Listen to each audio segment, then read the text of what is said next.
Hey everyone, welcome back to our day 2 session of the beginner Java classes we're holding on Hackathon for Kids.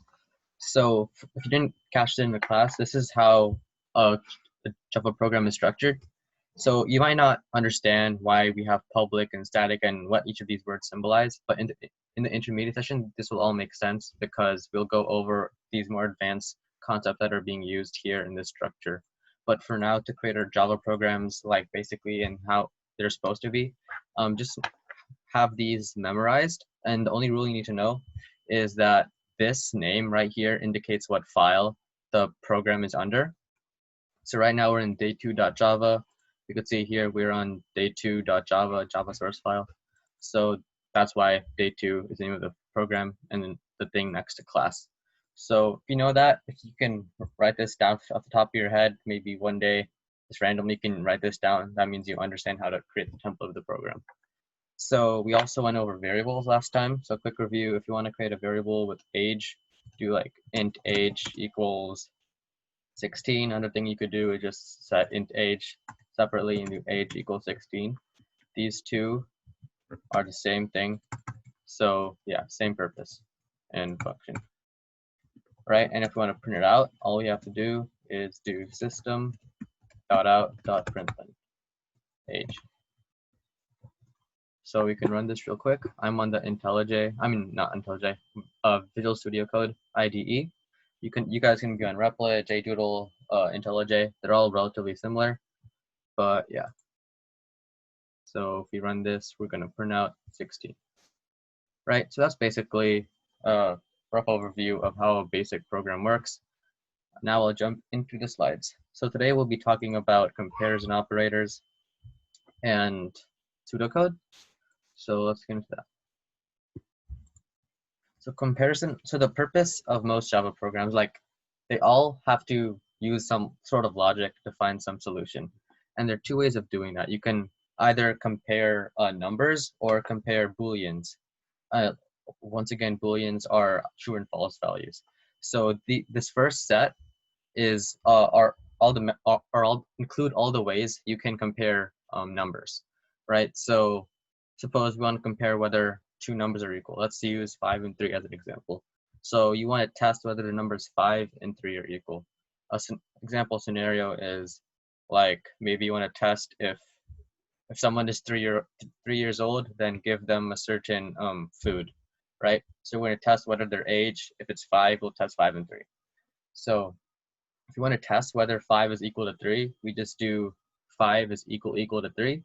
So this would be true if 5 is equal to 3 and false if it's not. So the output would be false. So all of these comparisons, they always output a Boolean value because there are only two possible scenarios for these type of questions.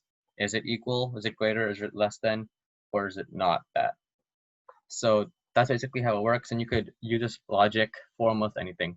So next one, not equal, basically the opposite of this. If it's not, the left-hand side and right-hand side operators are not equal, then it will output true. And if they are equal, output false, right? Because it's like a person asking you a question.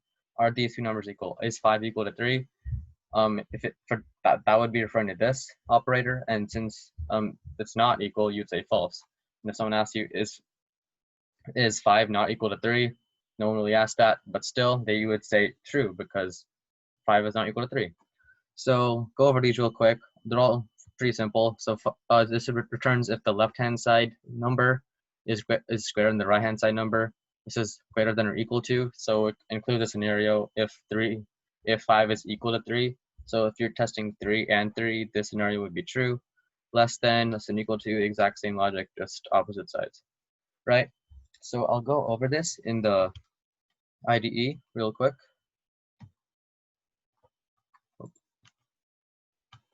So yeah, suppose we want to test whether age is equal to 16.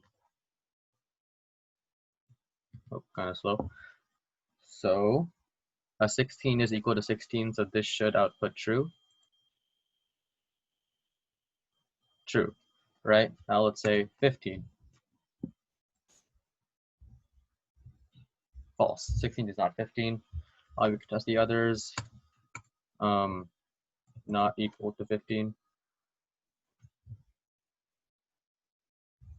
true, and age greater than 15,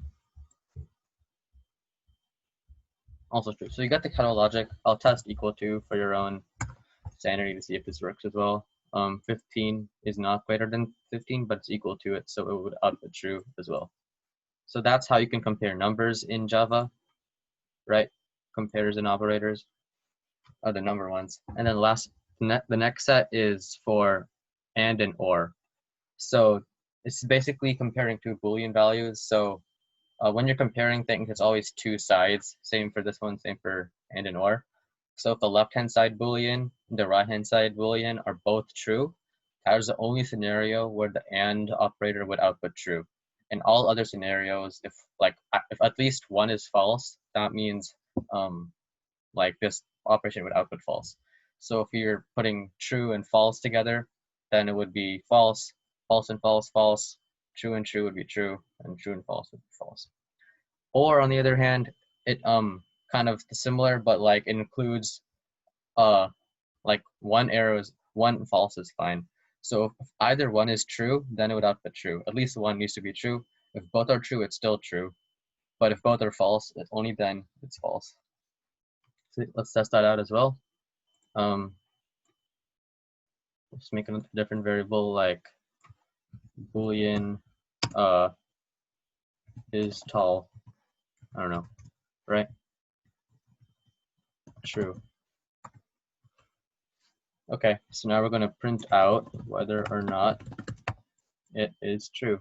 Whether is tall is equal to true. Nope, I'm not doing that.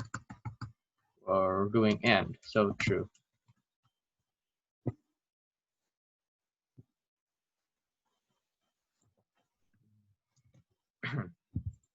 We didn't see that. All right, so true, because this is true and this is true, so they're both true, so the output is true. Suppose I compare it with false on the other hand. Right, suppose I make this one false also.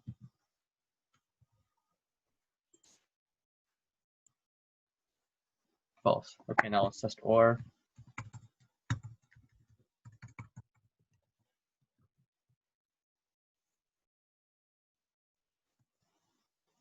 True, because at least one is. False. It should be false because neither of them are.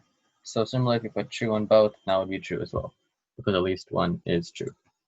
So that's basically comparison operators. On day 3 and day 4, we'll go over logic and if-else statements, which allow you to put conditionals into your program, and this will really come in handy then. So operator shortcuts, this is an easier way to basically edit numbers or like update them. So instead of writing x equals x plus 1, you could just put x plus equals 1 to increment it by 1. Similarly, you could do x minus equals 1, x times equals 2, times is the multiplication sign. Like the asterisk is the multiplication sign. And the divide equals to, slash equals to, same as x equals x over 2. So I'm pretty straightforward. I don't think I need to go over that. Yeah. Also, another quick trick, if you want to just increment it by 1 or decrement it by 1, there's an easier way to do that. So suppose we have an integer here. Go do this real quick. Int age equals 16. If I want to print out, I'll print out age. So right now, obviously, it would print out 16. So, but if we just do, so normally you would have to do age equals age plus 1. And then it would be 17. And then I could do plus equals. This is the thing we went over in the slide. But the cool thing we could do is this, a plus plus, barely any characters, and it would also have the same effect. A minus minus would have the same effect as well. But this trick only comes in handy if you're just going up and down by like 1. So yeah. Now pseudocode. This is a really handy concept most programmers use. So suppose it's basically like an easier way for you guys to visualize your code. So instead of writing it down in complicated programming language terms like instead of system.out.println, you could just put display. And this is not going to be interpreted by any computer, just for your own knowledge. I mean, your own like purposes to like understand the algorithm. So if you have a really complex algorithm, like I have to like find the fastest route from this location to this location, there are like a billion possibilities. So you think forever for an algorithm, and instead of writing it down in Java with all of its complicated syntax, you just write it down your own visualized, like your own thought process on a piece of paper. So what you would do is do like, suppose if someone's asking you their age, you would say, you would display how old are you, input their age, store the variable in X, and display. So a Java compiler will not be able to understand this at all, but you will. So once you know what to write in your pseudocode, pseudo meaning fake, in your fake code, you can easily translate it into Java. So that's the purpose of that. It gets really handy as you do more and more complicated problems. So yeah, pseudocode practice. Find the amount of hours a person works per day, how many days a week, and how much money they make an hour. With these three sets of information, solve for how much they make in a week. You guys can pause the video, try figuring out yourself. Yeah, also include taking input as a step. So now I'll get back to it. So this is the solution. This is one way to do it. There are many ways to create pseudocode, because it varies per person how they like to visualize it. You don't need to put display, you can put print, however you want to understand how to create the algorithm. So this is one way to do it. Display how much you make in an hour, take the input, store in a variable called X. It doesn't have to be X, like I said, it's up to you. Display how many hours you work per day, you take that as input, you store in Y, how many days you work a week, store that in Z. And then you just multiply them all together, and then you get how many dollars they made a week. So you can look at it for a second, try understanding, pause the video, and if you do, let's move on. So yeah, that's basically the whole concept from today. If you have any questions, feel free to reach out. We'll reply to you as soon as we can. It's at info@hackathonforkids.com, or hackathonforkids@gmail.com, right? So we went over comparison operators in pseudocode, and we hope you have a great day. See you next time.